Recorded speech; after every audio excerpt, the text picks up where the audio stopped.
Okay, I just got done watching a YouTube video and scrolling on social media, so I'm going to get this done. List of all the products advertised over the course of 30 minutes. So on YouTube, I only got two ads. One of them was an Explore Utah ad, and then the other one was an ad for was a Tesla ad, which is interesting because I I don't ever look at Teslas. I don't. It's not an it advertised to the wrong person, right? And then on my phone, I got so many ads, but from like the same five or six things over and over again. I've been looking at shoes a lot lately, and so I got ads from I got Nike ads, I got Adidas, I got Reebok, and then I got these two clothing resellers in Utah that make like athletic apparel and shoes, and so I got ads from them as well. Um, Go through the advertisements carefully and identify ways in which they might have been using misleading information or claims that can be easily proven. The other ones, there's two things I want to talk about here. The Explore Utah ad, which is really interesting because I watched a video about a guy hiking through the Uintas yesterday and talking about how incredible the Uintas are and what geologically makes them incredible. It's funny that I got an Explore Utah ad today after watching that. Um, but that ad in particular uses puffery, right? And it's hard because it goes through and it actually had two moments where it used statistics talking about where Utah ranks in terms of wildlife protection and forest protection, right?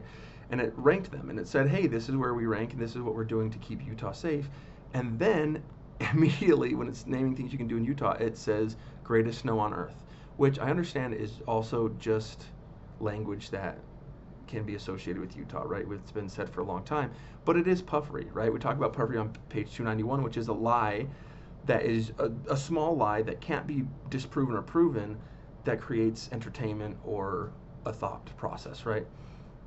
And it's just not needed in that context, right? Because you already showed why it's cool to go to Utah and why it's important to go visit Utah. You didn't need that. Um, do you consider advertisements with misleading claims or claims that cannot be proven to be deceptive or harmful? Why or why not? Oh, deceptive or harmless. Uh, It is ad by ad, unfortunately. I think for the most part they lean towards deceptive. I'm going to use I'm going to use an example.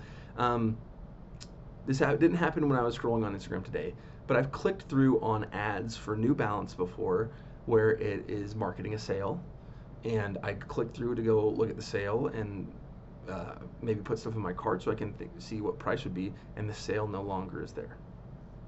Right? So it's marketing something that does not apply to me or maybe is already past expiration, so I can't use it.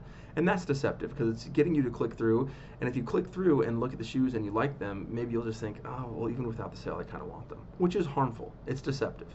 Which advertisement do you think was the most effective, and why was it most effective? The shoe advertisements, specifically Nike and New Balance, have been the most effective for me because they have the style of shoes that I'm looking for, and I've already been looking at them, so those advertisements have been working more. They've been getting me more interested in different kinds of shoes from them. Um, but the reason they're more effective is because I'm already looking at them.